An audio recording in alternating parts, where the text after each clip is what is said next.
Good day, this is Ray. Today is Saturday, July 25th, 2020. And for me, day number 137 of social distancing. What else is there to say? That's a long time. Didn't expect 2020 to go like this. I thought 2019 was bad with all my hospitalizations, but 2020 by far is one for the books. And will be in history records, I'm sure. But, so you're not going to see my face much in this video. I'm going to do something that I hadn't done in previous videos. I have a pre-recorded video that I actually did this morning. One of the things that I wish I had when I was in the hospital was a little bit more information as to what the heck lupus is. And I didn't find out about rheumatoid arthritis until later, but in particular, just some sort of easy way to understand what the heck this disease was, because if you saw my previous video, I talked about how shocking it was, and I really didn't know anything about it, and had to learn a lot of the information afterwards. I was in hospital that time for a total of 19 days. So this next video I'm going to show you is a walkthrough of the website that is my go-to from the American College of Rheumatology. So I will see you on the other side of this.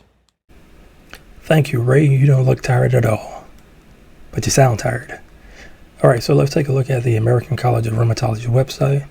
I will post a link below in the description. I'm not going to go through the entire website, but this is one that you're going to want to bookmark. Today I want to take a look at a few things that get you started. So if you hover over I am a, it'll have a drop down for a number of different options. As you can see, I am a rheumatologist, I'm a healthcare professional, a health professional, a fellow in training, a student resident, a patient caregiver, a rheumatology educator. So the only one that fits for me is I'm a patient. So you have a number of different options on the right hand side, but if you click on patient caregiver, it'll take you to a separate page.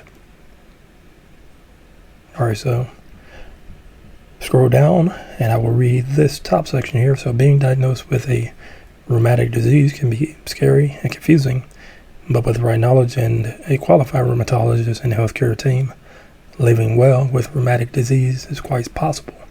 Trusted patient information is available. This patient information page is designed to help rheumatology patients and caregivers find the information they need about rheumatic diseases and conditions, common medications used to treat rheumatic diseases, resources for assistance, and the rheumatology health and care professionals who help throughout your journey. So there's a couple of boxes down here. Underneath each box, it gives you a brief description as to what it is.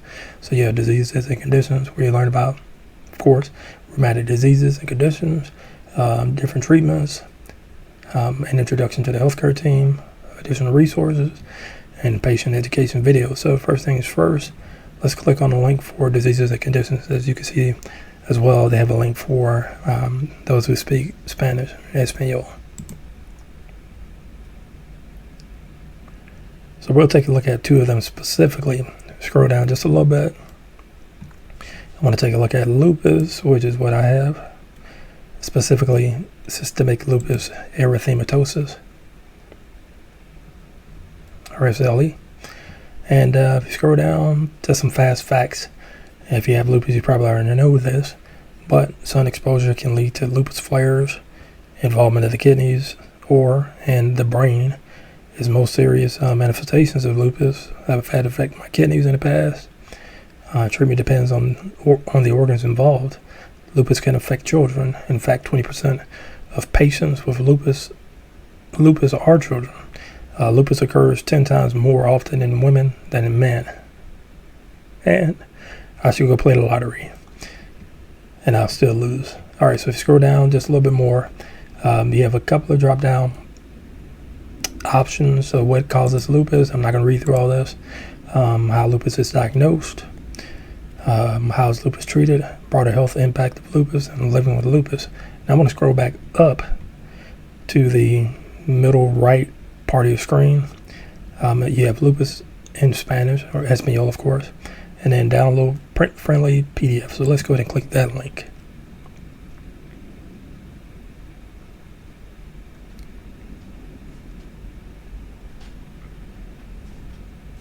All right, so That took a minute, but this patient fact sheet pops up, and how I found out about this was actually I was in a study last year in November.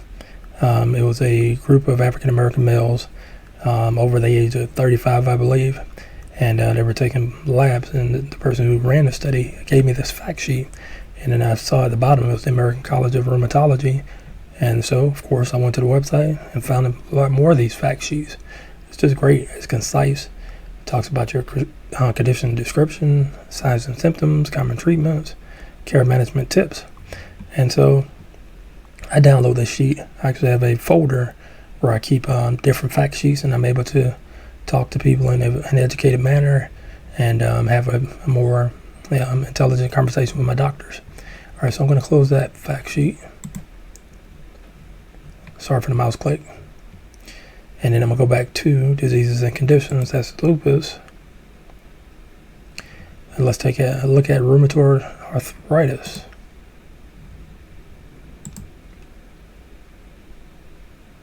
All right, so here's the rheumatoid arthritis page. Scroll down, it has some fast facts about rheumatoid arthritis. Scroll down a little bit more. A number of drop down boxes. What is rheumatoid arthritis? What causes it? How is it diagnosed? How is it treated? Living with it? And rheumatologist's role in treatment of rheumatoid arthritis. All right, so once again, scroll back to the top right, and on the right hand side, and then click on the PDF. And look, another fact sheet. That's pretty boss. All right, so not going to read through this, but going to close out. And we're going to go to one more section. So on this row here, if you can see my mouse, home, patient, caregiver, diseases and conditions, rheumatoid arthritis. Click on the patient, caregiver. Scroll back down to the bottomish, and then click on treatments to get facts about medications. I want to take a look at one of the medications I'm taking right now, and that you've probably seen in the news quite a bit. Hydroxychloroquine, or better known as Plaquenil. If I click on that link, it takes me to the hydroxychloroquine page. I should probably do a podcast, except I have too many pauses. Let me see here. So scroll down, how to take it, side effects, tell your doctor. Top right hand side in Espanol as well as in English. Download, print the friendly version, PDF version of it. And then it gives you information about hydroxychloroquine, what is it, how to take it, side effects. Oh, and by the way, it is a known fact that hydroxychloroquine has no effect on coronavirus, so don't go and buy it up. There are plenty of people that need it. It's for malaria, treatment of lupus, and I believe other chronic illnesses. So that's all I want to talk about today with this particular page, the American College of Rheumatology, one of the best websites I've found, and hope you spend some time in it. And all right, see you on the other side. Okay, so I hope that helped you, and spend some time on that website, rheumatology.org, and if you have any questions or comments, please, feel free to leave that below. That being said, please like the video, comment, and subscribe. The more you like it, the more traffic that'll come to this video. I'm just not learning that. And thank you again. I hope you all have a wonderful day. Peace.